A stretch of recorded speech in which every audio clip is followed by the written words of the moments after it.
Hello and welcome back to One Trek Mind with me, Raptor. And me, Michael. And today we're tackling what is probably the most important question for anybody into Star Trek. That is, how we rank the captains of Trek. We've tackled all of the main captains as well as a couple of other captains that are only captains for about one season of Discovery. And we're just going to rate them lowest to highest. Would you like me to go first? Begin with the worst? Yeah, I don't see why not. Let's see what you think is the worst. I have Captain Gabriel Lorca. He has some strong tactical sensibilities and seems like he's pretty good in a fight, but other than being good looking, he has nothing but weaknesses.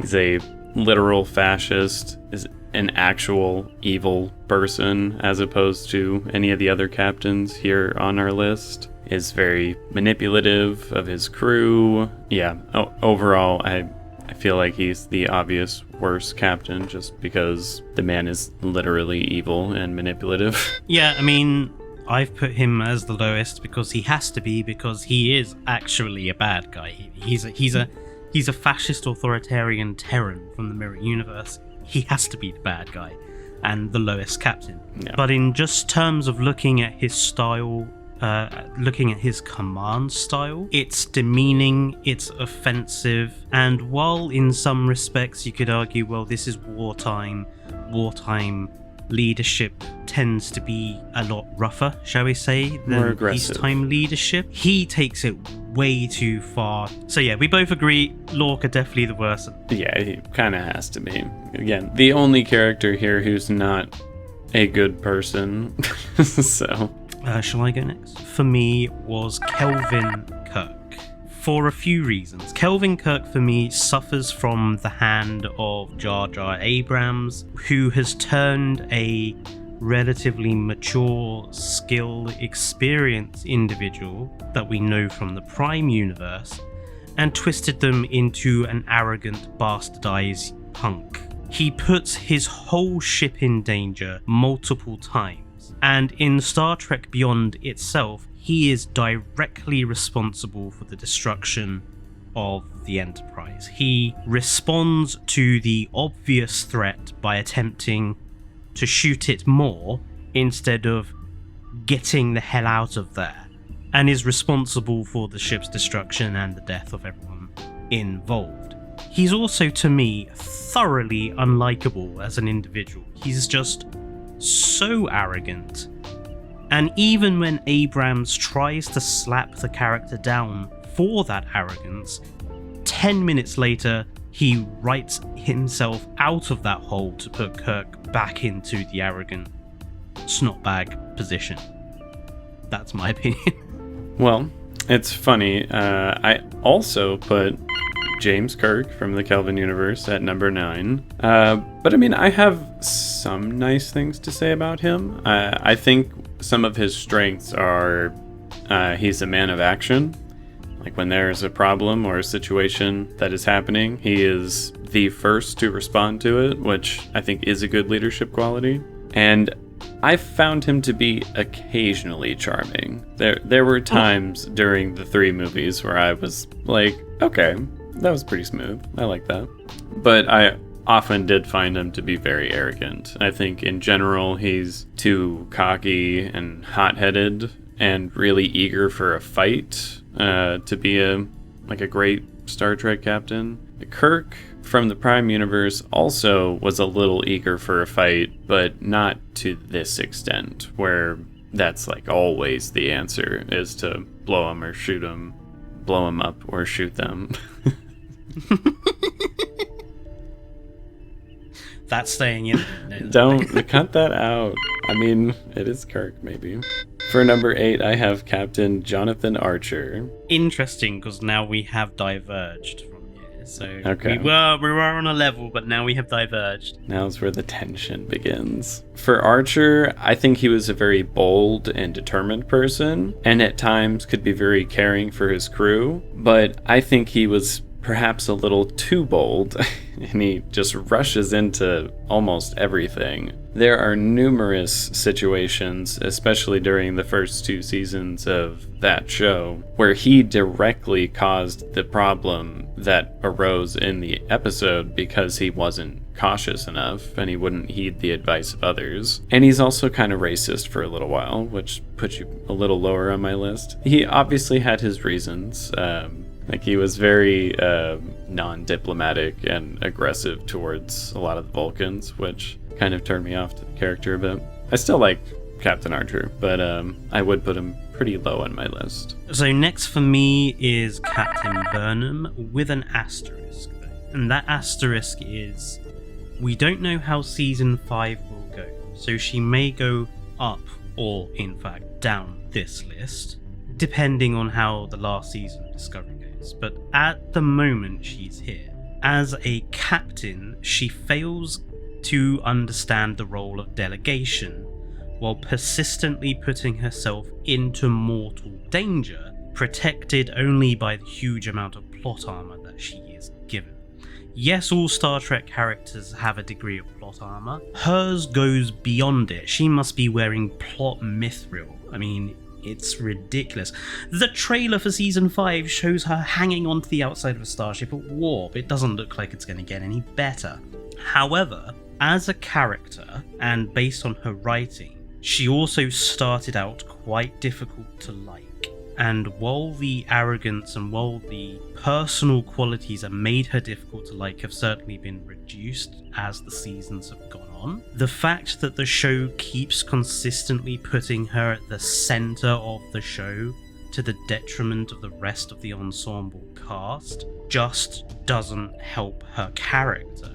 And I think if Captain Burnham wasn't a captain, if she was the commanding officer to a different captain, which I'll go on to in a bit, I think the show overall would be better, and I think I would dislike her character less. Interesting.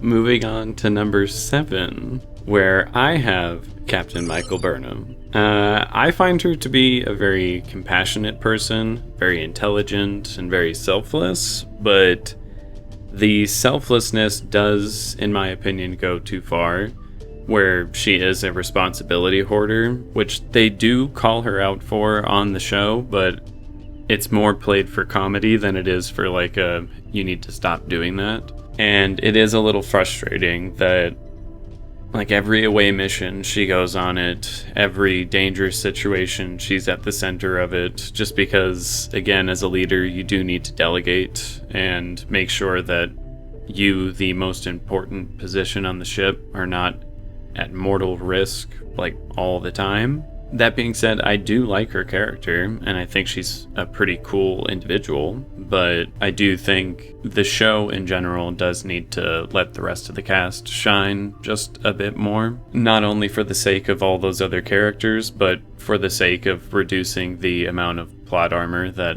is thrown at Michael Burnham, just because she's always the one risking her life and always the one getting out of it. Just the nick of time kind of thing. But she's an alright captain. I would like to see what they do with her in season 5 of Discovery. But I am also nervous considering the teaser that they did show with her on the outside of a ship at warp. I know some people will say, technology has advanced so far, you can do this now. I'm like, I mean, I suppose that's a plausible excuse for it, but it does feel a bit like an excuse to have another action moment with Michael Burnham, which I think they desperately need to reduce just a little bit.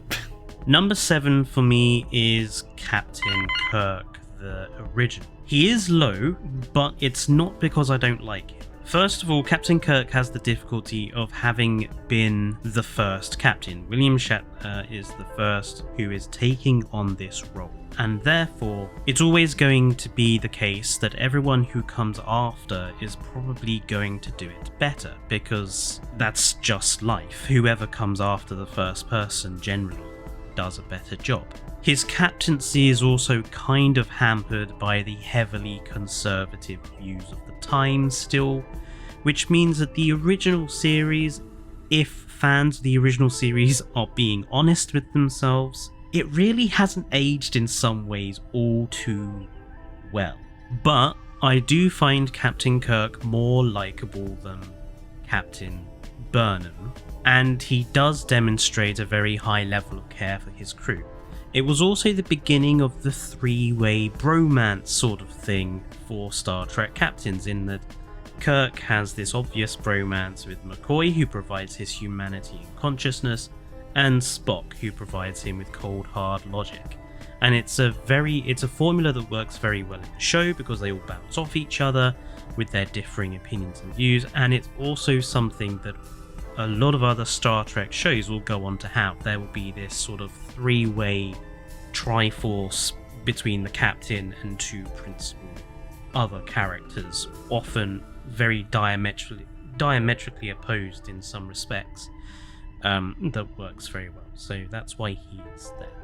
For number 6, I have Captain James Kirk from the Prime universe.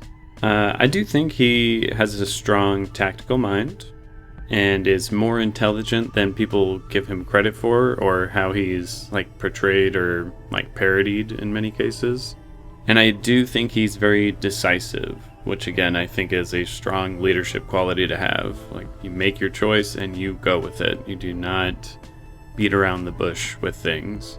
But I do think he's very hot-headed, similar to the Kelvin one. The Kelvin one I think is just amped up to a higher degree. And he's also very sexist in that show. Again, there are a lot of elements from the original series that did not age very well, and he has a lot of moments that I feel like many Trek fans would like to forget actually happened. So that's why he doesn't make it any higher on my list, but I do find him overall to be a pretty sound captain, a good starting point blueprint for all the rest of the captains that have come after. For me, everyone that came after was very, very difficult. Next, number 6 for me is Captain Saru. He's calm, he's reasoned, very interesting as a character and as a member of his species, and in my opinion, he is the one who should be captain of Discovery. It is, in my opinion, a criminal shame that we did not get more of him as the default captain of Discovery. And the fact that he actually turns down the captaincy of Discovery to give it to Burnham, in my eyes, a really shitty... It's almost a slap in the face to Saru that he has to go and give up his position so that Michael Burnham can have the position of captaincy, because she has to be captain because she's the default crew member the show cares most about.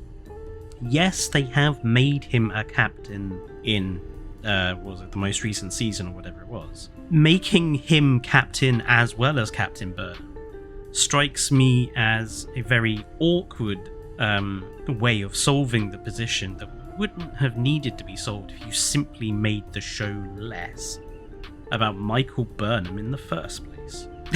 I will stop ranting. It's are you done? My number 5 is Captain Saru, and we're following a pretty similar pattern here. I find him to be a very thoughtful person, very cautious, diplomatic. I think he, in the 3rd season when he was, captain of Discovery, I think he suited the role very, very well. And as much as I do like Michael Burnham, I agree, I think Captain Saru is probably a better choice for the captain role. But I don't utterly hate that he gave it up for Michael Burnham. I hope in the next season they do actually give him his own ship, though.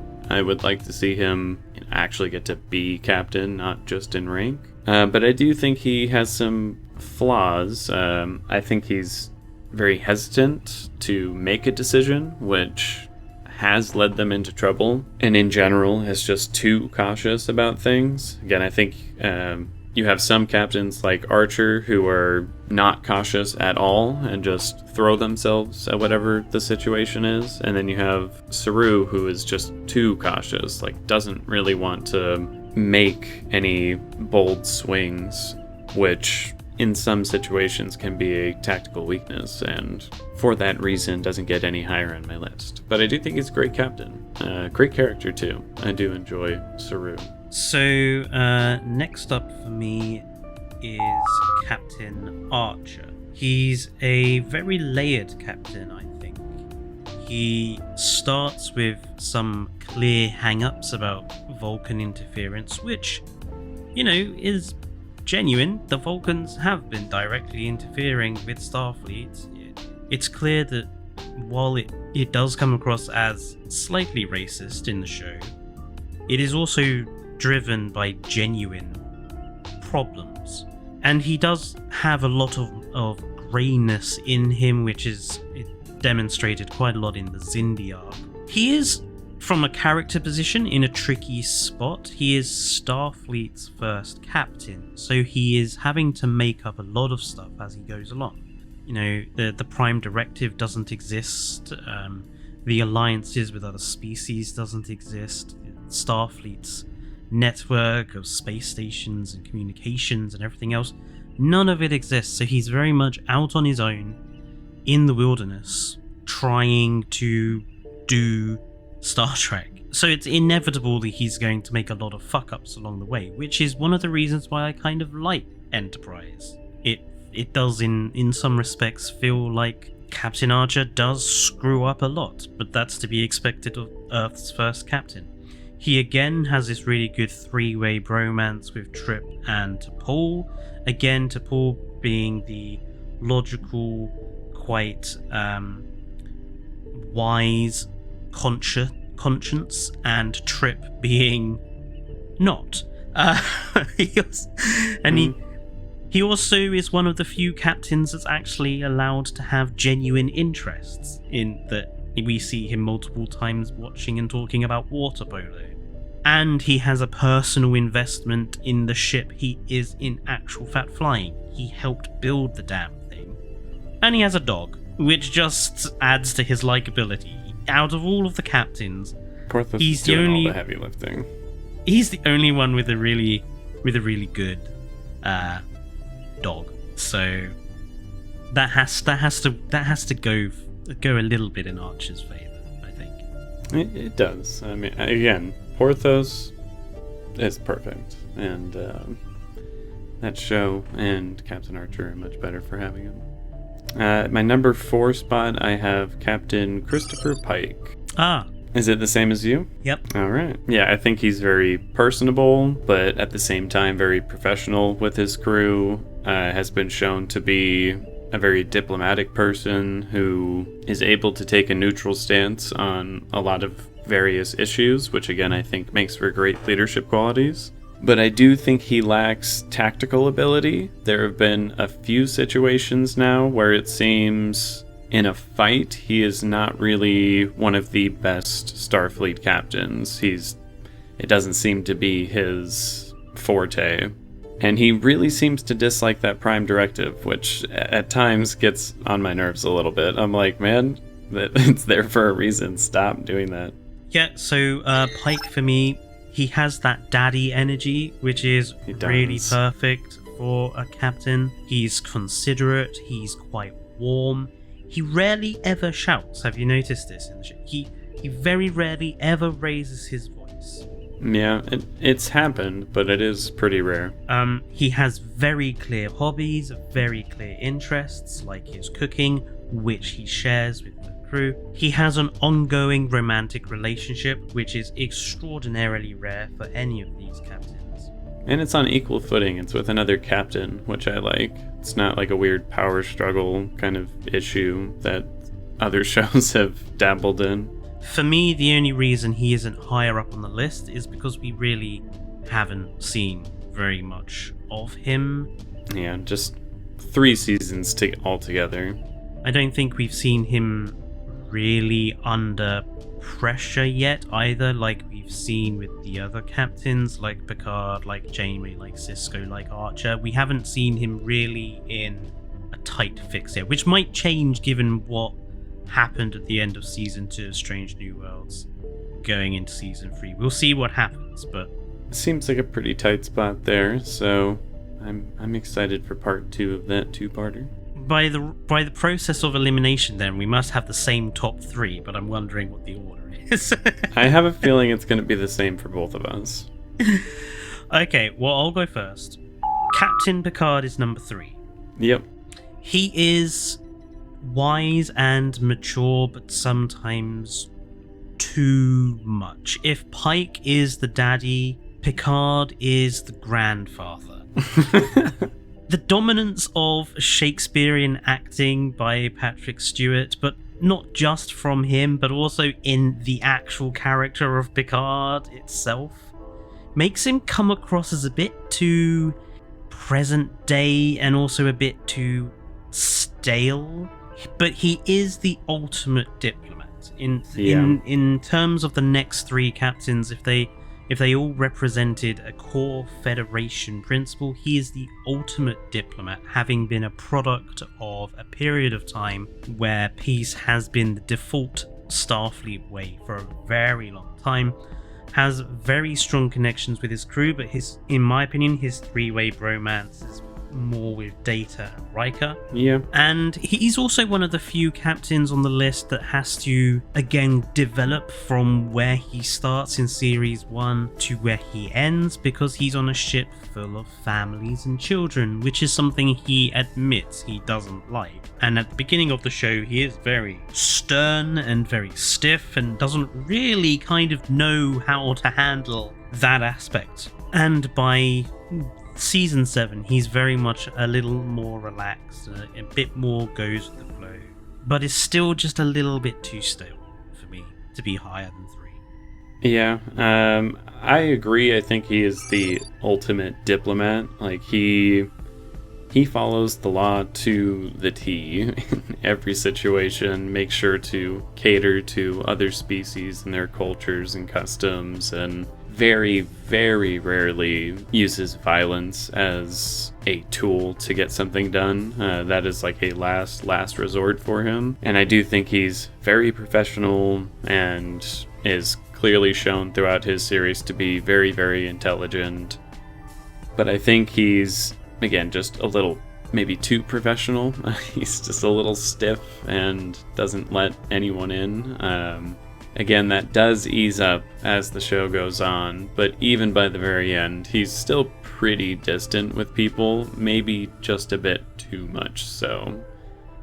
But overall, he was a very strong captain who got them out of many a situation by keeping a calm head and using his experience to his advantage. So I think he was a great captain, just not the best, as many claim. Yeah, number 2 for me is Captain Sisko.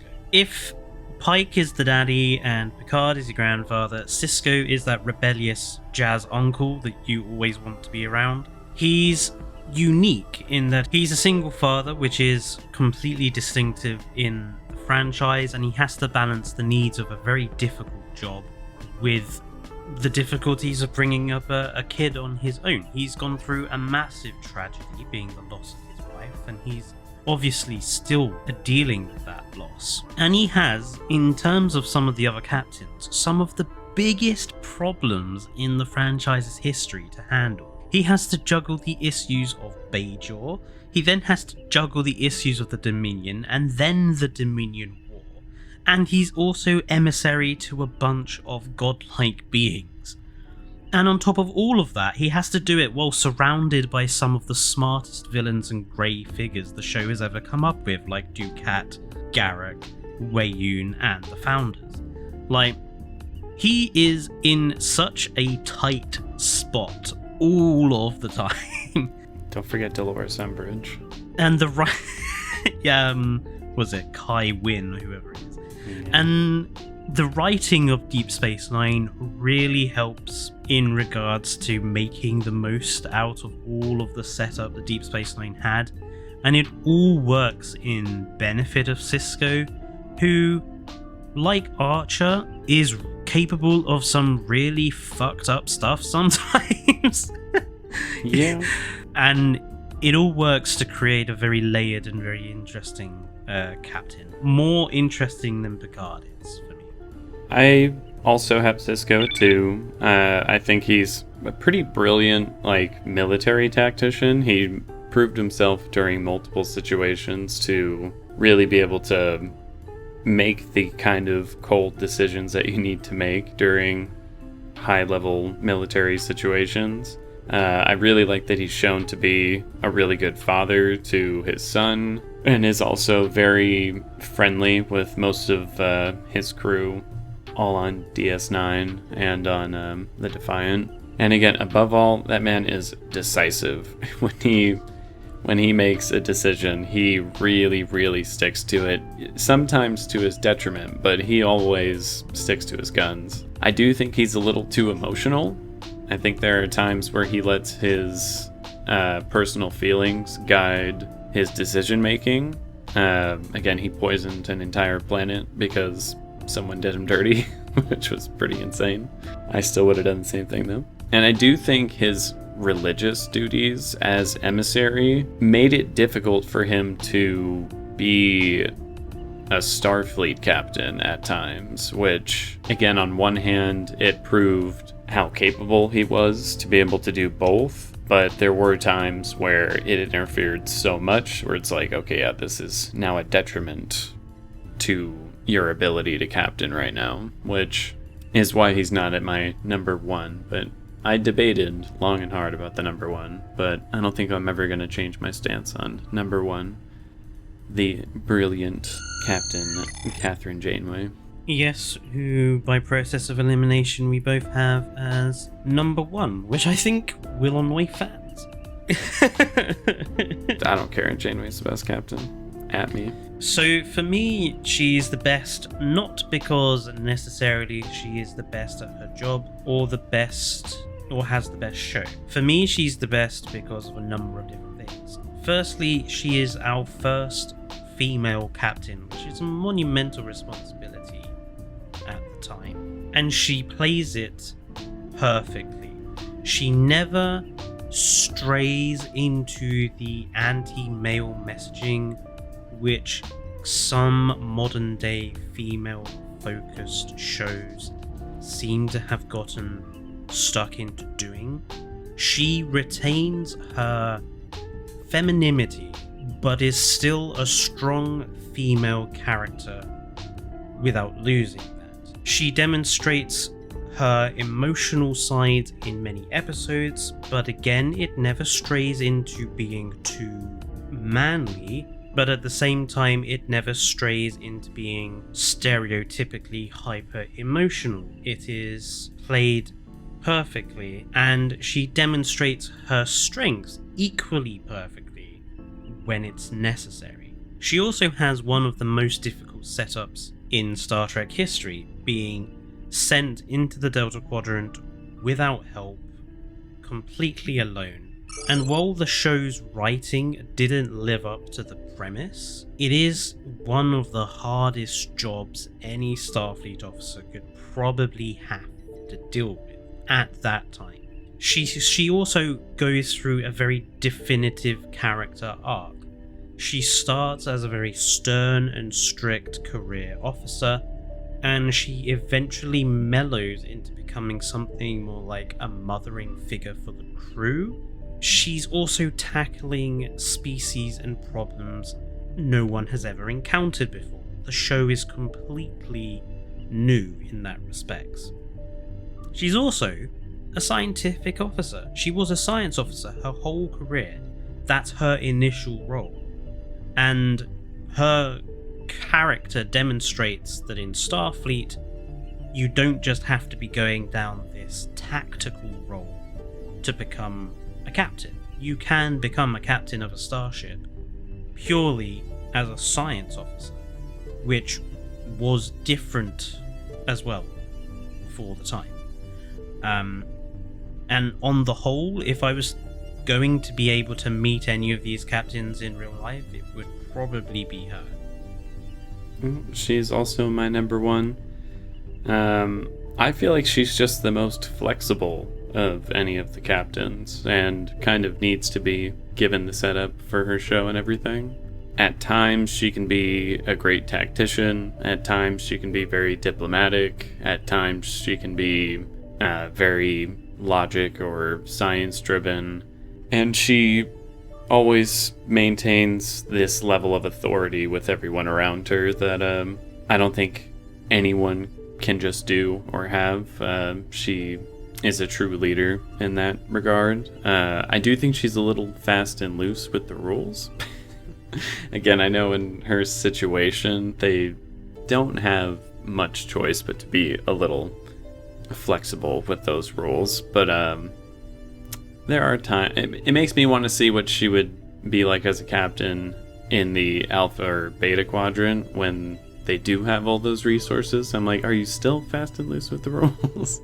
You still kind of do what you think is right or necessary in the moment. But she's an impressive captain. There are moments where I don't necessarily agree with her, but again, she sticks to her guns and she really makes sure to lead her crew to success over and over again. Yeah, I mean, in terms of the other captains, I don't think any of them have ever had to tackle a situation as ethically and philosophically complex as Tuvix or a member of the Q Continuum wanting to commit suicide. You know, she was put into some very, very tricky situations, and I fail to really see how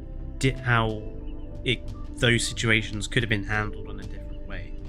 Not with their resources, anyways. As much as people seem to be quite harsh towards Janeway for some of the choices she's made, I don't think there's any other way out of them other than the one that she took. So, I think Janeway should get a little more respect. And we will obviously have to discuss Tuvix in quite a lot of detail. Yes, and why Janeway was right. Just that statement alone probably has someone angry. Or at least not wrong. Now, Captain Freeman is the odd one out here who we have waited to discuss at the end, being the captain of the ship in Lower Decks, whose name suddenly evades me. The USS Cerritos. The Cerritos, right. Yeah, so I found her difficult to judge in comparison to the other captains of the show. Primarily because we don't have very much of her, because there's only been, I think 3 seasons of Lower Decks. 4 seasons of Lower Decks, so not as much as the others. To me, the biggest problem is the fact the show is completely driven by humor. Humor is its primary purpose. It rips on Star Trek. It takes the mickey out of the typical Star Trek tropes. And yes, it is capable of being very genuine. It's not always capable of being very serious. And I find it very difficult to judge the captain of a humor show against a captain of a more serious show. Like, how do you compare Captain Freeman's response to zombie crew members in the first episode of Lower Decks to Captain Picard dealing with Borg? It's very difficult, I think, to sort of directly compare the captaincy of Freeman with the other more serious shows. Which doesn't necessarily make her a bad captain. I don't think she is a bad captain. She delegates like a captain should, a lot more than Captain Burnham. She does show genuine care in her crew. She knows what she's doing. She's obviously a professional, but it's the rest of the show around her that kind of makes it very difficult for me to judge her strictly as a captain. Well, I mean, the show very rarely focuses on her. Like, it's about the Lower Decks and the Lower Deck characters.